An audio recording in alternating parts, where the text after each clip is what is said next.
जो भी मोदी शाही करने के लिए तैयार नहीं है वो देशद्रोही है। उस पर यूएपीए की धारा लगा दी जा रही है, उस पर एलिगेशन की बात करने लगेंगे तो सरकार पर तो इतने तथ्यात्मक आरोप हमारे पास मौजूद है कि शायद सरकार का कोई नेता बचेगा ही नहीं जो सलाखों के बाहर रह जाएगा। जो भी सरकार की चाटुकारिता में लगा हुआ है आज केवल वही देशभक्त है, और हर वो ताकत, हर वो आवाज जो जनता की आवाजों को, जनता के दुख दर्दों को लोगों के स्क्रीन तक ला रही है, उस पर सवाल उठा रही है, वो आज देशद्रोही करार दिया जा रहा है। ये वही मोदी जी हैं जो चाहते हैं कि मीडिया केवल इस तरीके के सवालों पर, मेन स्ट्रीम मीडिया केवल इस तरीके के सवालों और मुद्दों पर लोगों का ध्यान भटकाए रखे कि मोदी जी दान पेटी में 21 रुपए डाल रहे हैं या नोटों की गड्डियां डाल रहे हैं। मोदी जी पीकॉक्स के साथ, मोरों के साथ फोटो किस तरह से खिंचा रहे हैं। मोदी जी झाड़ू लगा रहे हैं। मोदी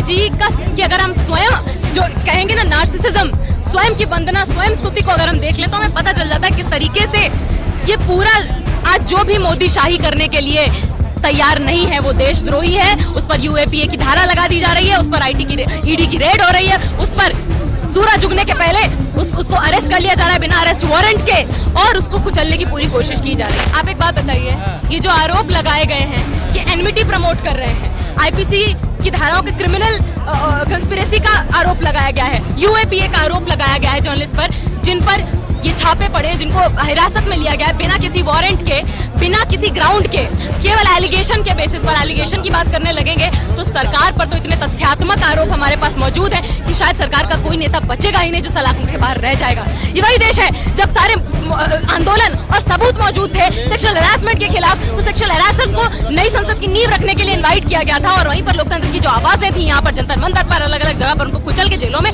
भरा जा रहा था। ये वही सरकार है जो नहीं चाहती है कि मणिपुर में जो औरतों को नंगा करके उनके साथ गैंग रेप किया जा रहा है उन्हें न्याय नहीं मिल रहा है। वही सरकार जो रेपिस्टों को, बिल्किस बानो के रेपिस्टों को, उसके परिवार के हत्यारों को बरी करती है माला पहना के, और रेप विक्टिम्स के लिए स्ट्रगल करने वाले एक्टिविस्ट पर लगातार हमला कर रही है, उन पे यूएपीए के धाराएं लगा रही है। इसके सबूत हमारे पास मौजूद हैं। हमने देखा है कि जो लोगों के अधिकारों की बात कर रहे हैं वो जेलों में सड़ रहे हैं, बिना बेल के जेलों में दम तोड़ने के लिए मजबूर हैं, और जो कोई भी सरकार की चाटुकारिता में लगा है वो लगातार इस देश में अपनी स्थिति को बेहतर कर पा रहा है। केवल वही अमीर है जो अपनी जमीर बेचने के लिए तैयार है इस देश में। पर आज एक समय पर चांदी के चमचे हमारे देश को हुआ करते थे, आज के समय में चमचों की चांदी है। चमचों की बात करें तो गोदी मीडिया, दरबारी मीडिया, दलाली मीडिया जो है, जो केवल सरकार की प्रशस्ति गान में, स्तुति वंदना में लगी हुई है, उसी को तूल दिया जा रहा है, और सरकार और बाजार का, कॉर्पोरेट सेक्टर का जो नापाक गठजोड़ है,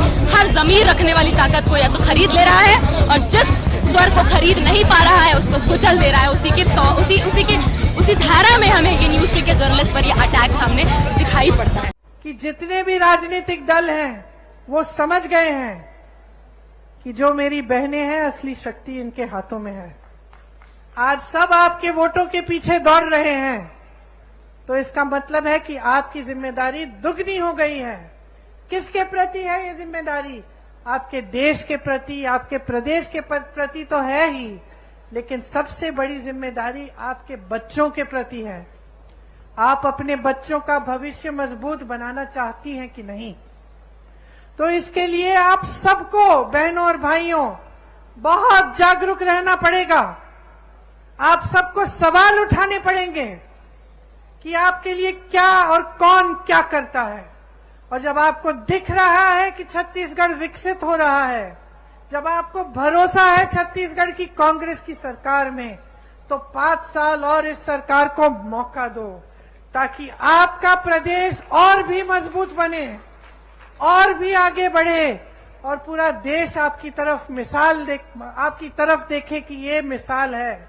प्रदेश ऐसे चलना चाहिए।